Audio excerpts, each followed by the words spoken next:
سماء فطرت وإذا الكواكب انتثرت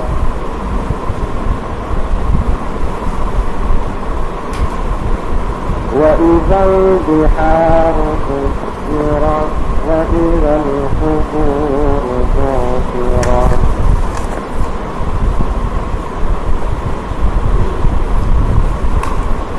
علمت نفس ما قدمت وأخرت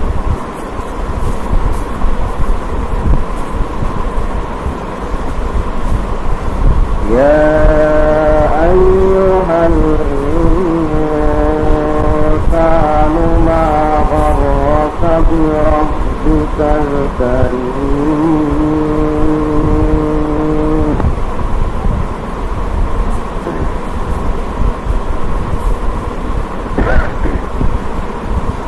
بسم الله الرحمن الرحيم ومن الناس من يشتري لهو الحديث ليضل عن سبيل الله بغير علم ويتخذها هزوا أولئك لهم عذاب مهين. محترم حضرات خواتین، بیان جو چل رہا ہے فکر آخرت اس طرح پیدا کی ہے اس لیے کہ بارہا کہا جا چکا ہے کہ مکی زندگی میں رسول اللہ صلی اللہ علیہ وسلم کی تعلیمات اور خود قرآن مجید کی تعلیمات کا سارا زور عقید آخرت یا فکر آخرت پر. مکے میں کی بنیاد پر مضبوط کیا گیا، جب آخرت کی فکر مضبوط ہو گئی تو پھر مدینے میں احکام کا نزول ہونے لگا. قلوب کو پہلے آمادہ کیا گیا کہ وہ سخت ترین احکام جو مدینے میں اترنے والے تھے ان کو قبول کرنے کی صلاحیت پیدا. اور آج بھی دین کا جو لوگ کام کریں گے ان کو اسی ترتیب سے کام کرنا ہوگا. بنیاد کو مضبوط کرنا ہوگا، پھر اس کے اوپر جتنی چاہے ان کی عمارت کھڑی کی جاتی ہے. بنیاد اگر کھوکھلی ہو تو عمارت جتنی اونچی ہوگی اتنی ہی گودی اور کمزور ہوگی اور ایک جھٹکے کی تاب بھی نہیں لا سکتی. اسلام میں جو تین باتیں بنیادی ہیں، توحید، رسالت، آخرت، ان تینوں کے اندر بھی آخرت کا جو مقام عقید آخرت کا وہ بنیادی حیثیت رکھتا ہے. جب تک آخرت کا صحیح عقیدہ اور صحیح فکر لوگوں میں پیدا نہ کی جائے اس کے بغیر کوئی پروگرام، کوئی تنظیم اور کوئی طریقہ کار نہ کارگر ہو سکتا ہے نہ مفید ہو سکتا ہے. رسومات کو مٹانا ہو یا مسائل کو حل کرنا ہو، چاہے وہ معاشرتی ہوں یا سیاسی ہوں، یا اسلام کا کوئی انقلاب برپا کرنا ہو، ان تمام کاموں کے لیے بنیادی چیز یہی ہے کہ عقید آخرت کو درست کیا جائے. مکی صورتیں جو لوگ مطالعہ کرتے ہیں ان کو پتہ چلے گا کہ سارا زور اسی پر کیا جائے. گزشتہ ہم نے بتایا تھا کہ آخرت کے بارے میں خود مسلمانوں کے اندر کتنے بھانٹ بھانٹ کے لوگ پائے جاتے ہیں اور ان کی کچھ تفصیل بھی آ چکی تھی. اور کہا گیا تھا کہ بعضوں کا یہ عقیدہ ہے مسلمانوں میں سے کہ تقدیر میں جنت دوزخ لکھی ہے تو عمل کی کوئی ضرورت نہیں. بعضوں کا معاملہ یہ ہے کہ کیونکہ شفاعت ہوگی لہذا بزرگوں کو خوش کرنے کے کچھ طریقے اختیار کیے جائیں، شاید کہ کل آڑے وقت میں کام آ جائے. بعضوں کا معاملہ یہ ہے کہ اللہ نسخہ نواز غفور رحیم ہے، کام ہمارا بہرحال بن جائے.